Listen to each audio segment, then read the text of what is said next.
Merci Wilfried Sanchez d'être présent ce soir.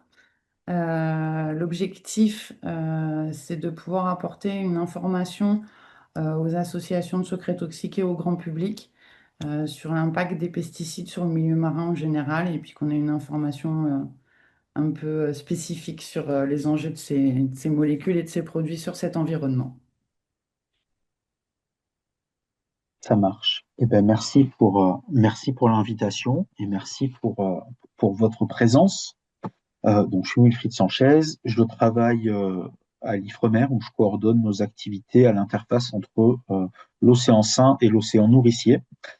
Et il y a maintenant 3 ans, j'ai copiloté une expertise scientifique collective qui était conduite conjointement par INRAE et Ifremer sur les effets des produits phytopharmaceutiques, que j'abrégerai pesticides dans le reste de ma présentation, à la fois sur la biodiversité, mais également sur les services qu'elle nous rend, donc les fameux services écosystémiques. Et donc, ça sera le point de départ de ma présentation. Et puis, on ira explorer quelques résultats un petit peu plus récents sur ce sujet-là. Peut-être quelques mots sur ce qu'est une expertise scientifique collective. En gros, on répond à une commande des pouvoirs publics, commande qui était exprimée notamment dans le cadre de Ecophyto 2+, de faire une synthèse des connaissances scientifiques disponibles sur le sujet que j'ai indiqué juste avant. Je le rappelle, les effets des pesticides sur la biodiversité et les services écosystémiques. Et donc pour ce faire, on monte un collectif d'experts, un collectif pluridisciplinaire. Celui-là a rassemblé 46 chercheurs issus de 19 organismes nationaux. Et l'objectif, c'est de passer en revue la production scientifique sur ce sujet-là. Nous, ça nous a conduit à analyser un peu plus de 4000 références scientifiques pour faire un bilan de la connaissance et pas des recommandations, si ce n'est des recommandations en termes de besoins de recherche pour combler des lacunes qu'on aurait identifiées au cours de cette analyse. Et donc, dans le cadre de cette expertise collective qui a été rendue en mai 2022, donc il y a maintenant 3 ans, le premier sujet qu'on avait regardé, c'était la contamination de l'environnement par les pesticides. Alors, le rapport d'expertise, il note plusieurs choses qui sont particulièrement intéressantes et que je vais mettre en avant. D'abord, il fait le constat que depuis le début des années 2000, il y a eu un renforcement de la surveillance de ces molécules, avec à la fois une augmentation du nombre de molécules qui étaient suivies, mais également une amélioration des techniques, que ce soit les techniques d'échantillonnage, mais également des techniques analytiques. Et donc, grâce à ça, on a une meilleure vision de la contamination des écosystèmes par ces molécules. Alors, ce qui ressort de ces résultats, c'est que les pesticides vont contaminer tous les milieux. C'est une contamination qui est complexe, c'est une contamination qui est, qui est multiple et qui va impliquer à la fois plusieurs substances actives, mais également leurs produits de transformation, ainsi que des coformulants ou des coproduits qu'on va pouvoir retrouver en mélange dans les milieux et dans tous les milieux, parce que c'est un autre élément qui est remonté, tous les milieux sont contaminés par ces molécules. Alors, ils ne sont pas contaminés de la même manière. Les premiers environnements euh, contaminés, ce sont les environnements agricoles, donc les champs, les cours d'eau qui les traversent, les masses d'air qui les surplombent. Et ça, c'est normal puisque à l'époque, donc en 2022, on avait un chiffre qui nous disait que globalement, entre 95 et 98% des pesticides utilisés en France le sont par le secteur agricole. Alors le chiffre, il est à revoir, peut-être à revoir un petit peu à la hausse, notamment sous l'effet de la loi Labbé, hein, qui a réduit considérablement, voire qui a interdit l'utilisation de ces molécules sur des usages non agricoles. Et donc c'est à partir de ces milieux agricoles que les molécules vont pouvoir diffuser dans ce que l'on appelle le continuum terre-mer et rejoindre à la fois les cours d'eau, puis l'océan, qui, comme j'ai l'habitude de le répéter, est l'ultime réceptacle des pollutions terrestres, globalement, une fois qu'on est dans l'océan, on peut pas aller plus loin, si ce n'est que se diffuser dans l'océan. Et les études qu'on a analysées le confirment, il y avait une diffusion des pesticides dans l'océan, puisqu'on va pouvoir trouver, bien évidemment, des pesticides en zone côtière, avec des profils de contamination qui peuvent être différents, même si on les retrouve dans toutes les zones côtières. Les zones côtières qui sont proches des zones agricoles ou qui reçoivent des cours d'eau qui traversent des zones agricoles vont avoir des concentrations en pesticides qui sont plus élevées que des zones côtières qui sont plus éloignées de ces zones agricoles. Et ensuite, à partir de là, on va pouvoir avoir une diffusion, si bien qu'on va pouvoir trouver des pesticides très loin de leur zone d'application, très loin des zones côtières, parce qu'on les retrouve aussi bien dans les océans polaires que dans l'océan profond. On trouve des pesticides jusqu'à 4000 mètres de profondeur, avec des molécules qui sont interdites depuis plusieurs dizaines d'années. Et là, on fait le reconstat qu'on a une diminution des concentrations au cours du temps, puisqu'on n'a pas on n'a pas ou peu d'apport, et donc les concentrations tendent à diminuer.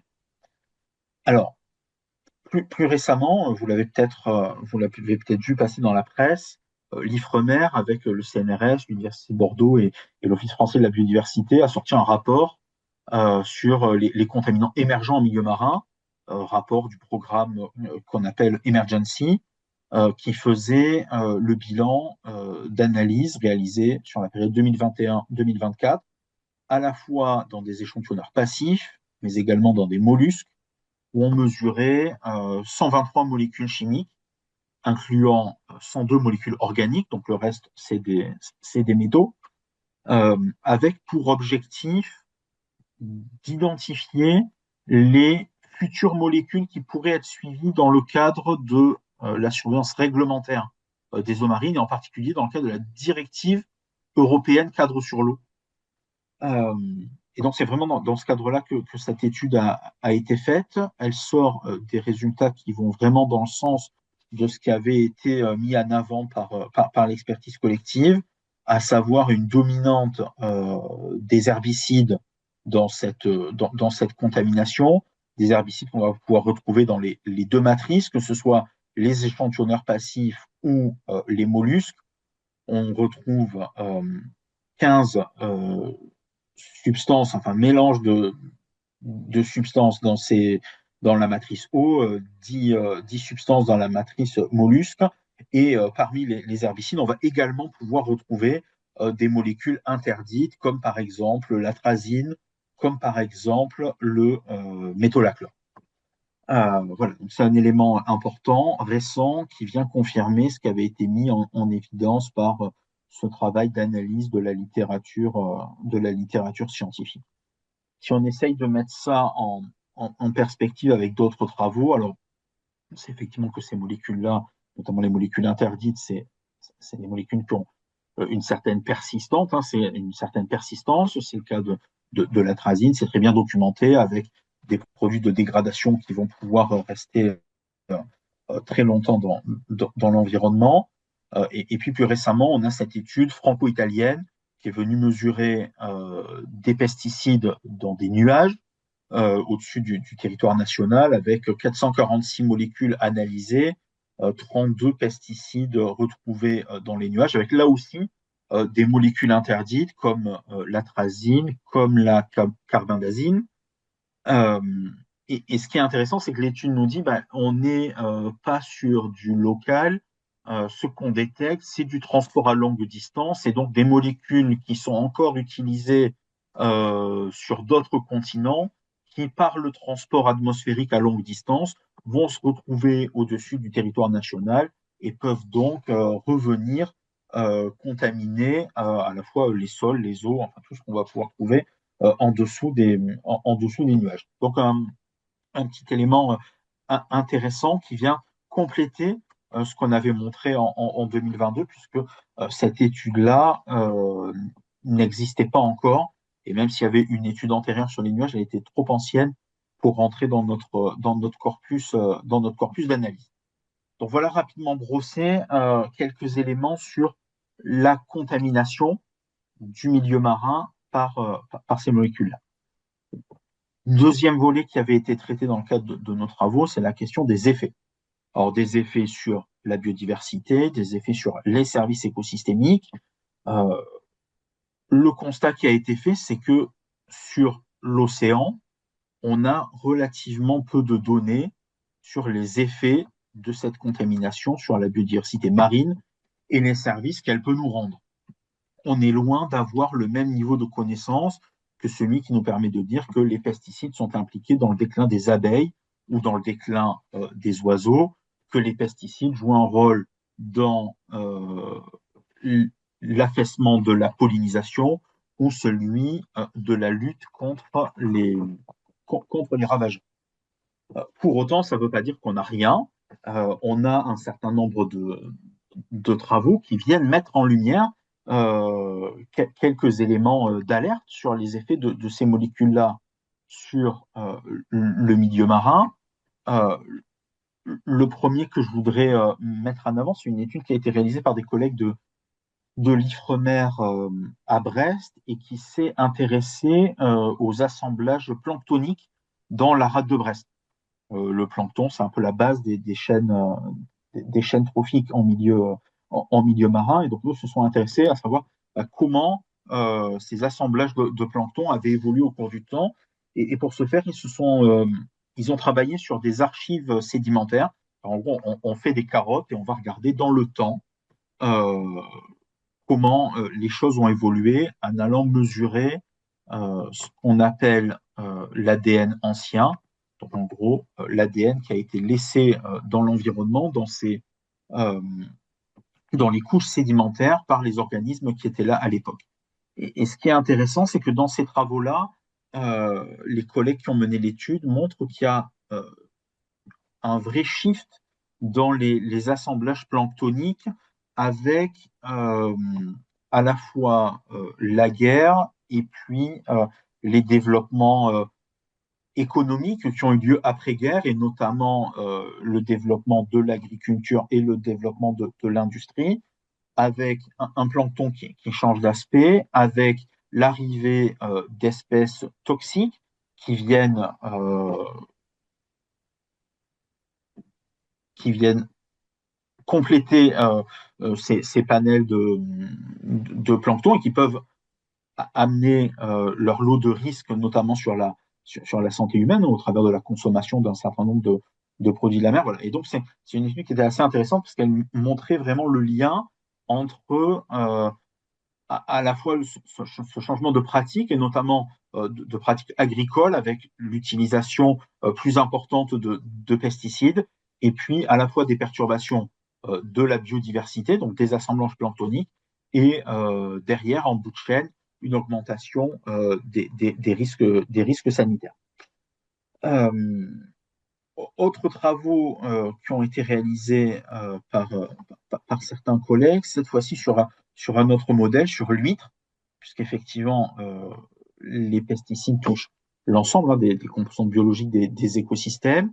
Sur l'huître, alors on est cette fois-ci sur des travaux de laboratoire. Donc, on est en conditions contrôlées, où on va exposer des huîtres à des mélanges de pesticides, mais on fait l'effort de reproduire la contamination telle qu'elle est retrouvée dans le milieu naturel. Donc, par exemple, on va faire des mélanges assez complexes de pesticides. Dans l'étude à laquelle je pense, on va faire des mélanges de 18 molécules de pesticides avec des faibles concentrations, puisque la somme des 18 molécules arrive à une concentration de moins de 3 microgrammes par litre. Et on va regarder ce qui se passe en exposant des larves d'huîtres, des embryons et des larves, et on va suivre leur développement. Alors, on va voir un certain nombre de perturbations, à la fois chez les adultes, perturbations chez les générations exposées, donc à la fois perturbation de la nage, perturbation de la métamorphose, mais on va également noter des effets intergénérationnels. La descendance, elle qui n'a pas été exposée, elle va également présenter un certain nombre de, de perturbations. Voilà, pareil, perturbation de la métamorphose, perturbation de la production des gamètes. On note aussi une tendance à la féminisation des populations. Voilà, donc des effets qui s'inscrivent sur le long terme. On a des travaux réalisés dans des conditions similaires, donc des mélanges complexes de contaminants en laboratoire.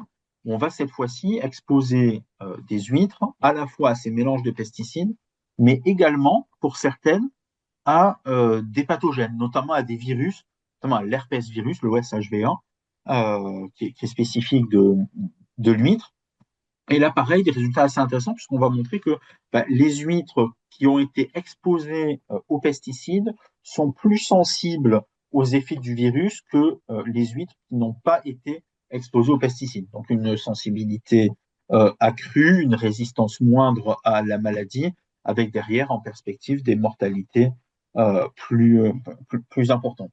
Ces résultats, ils sont intéressants parce que on a des travaux réalisés en Méditerranée, notamment sur des mammifères marins, sur des dauphins en particulier, qui allaient dans le même sens, qui montraient que finalement la charge en pesticides des dauphins était corrélée à la présence de certaines pathologies chez, chez les carcasses de dauphins qui étaient ramassées sur la côte. Donc finalement, on a là deux études qui vont un peu dans le même sens.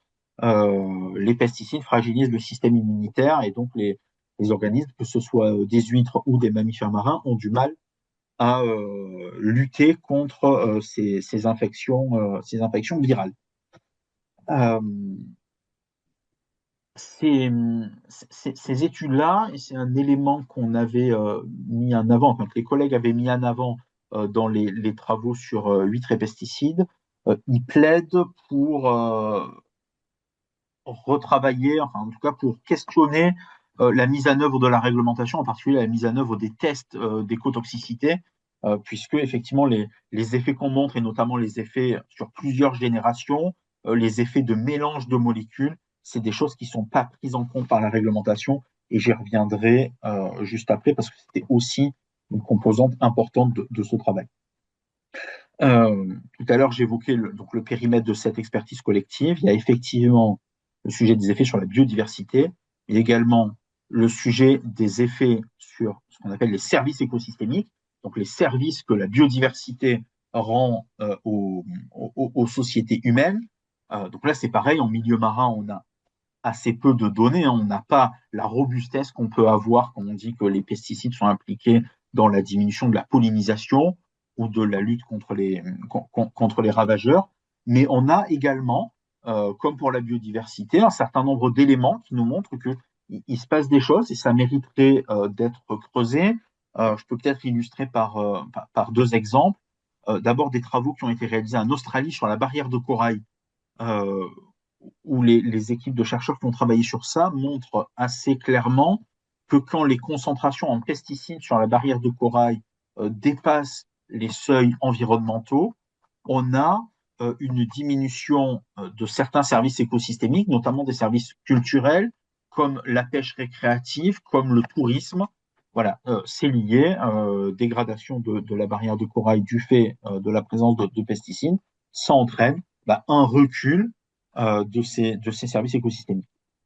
L'autre exemple que je citerai, euh, c'est un exemple alors, plus près de nous, cette fois-ci aux Antilles, avec notamment la contamination par le chlordécone, ou la contamination des ressources marines par ce pesticide, hein, qui est maintenant interdit, mais qui est extrêmement rémanent, entraîne des fermetures de zones de pêche. Et donc, le service écosystémique pêche, eh ben, il est plus maintenu du fait de la contamination. Donc, même si on n'a pas de chiffrage, on se doute bien que quand on interdit une zone de pêche et que les gens qui pratiquent la pêche n'ont pas la possibilité de reporter leur effort ailleurs, éventuellement parce qu'il faut aller plus loin et que les bateaux le permettent pas, forcément on a un impact économique. Voilà pour quelques éléments sur les impacts sur la biodiversité et les services écosystémiques dans l'océan.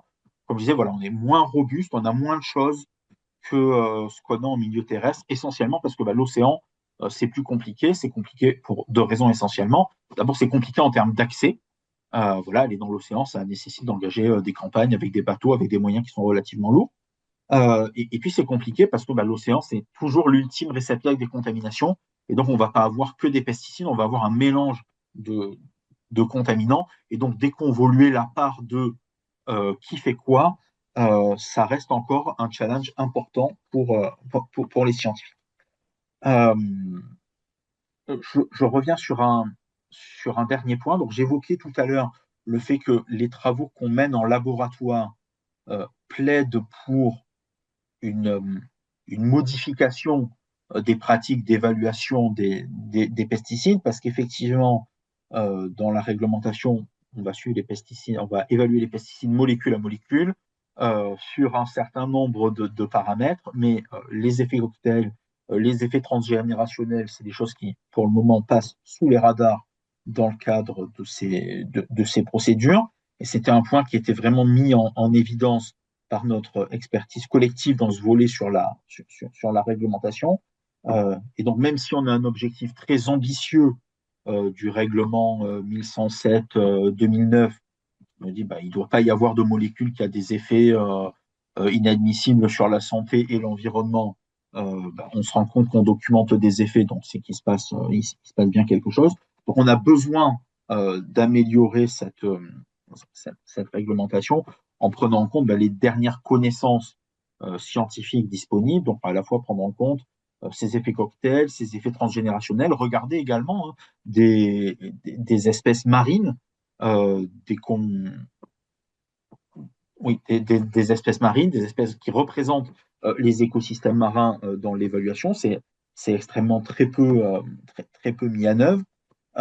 Et cet élément qui était mis en avant par l'expertise collective en 2022, on l'a retrouvé très récemment dans un document qui, j'imagine, n'a pas dû vous échapper, qui est le verdict de la Cour d'arrêt, la Cour administrative d'appel de Paris, qui disait à l'État français, bah, vous devez revoir vos procédures d'évaluation parce qu'effectivement, elles tiennent pas compte de ces dernières connaissances disponibles. Et donc, on était,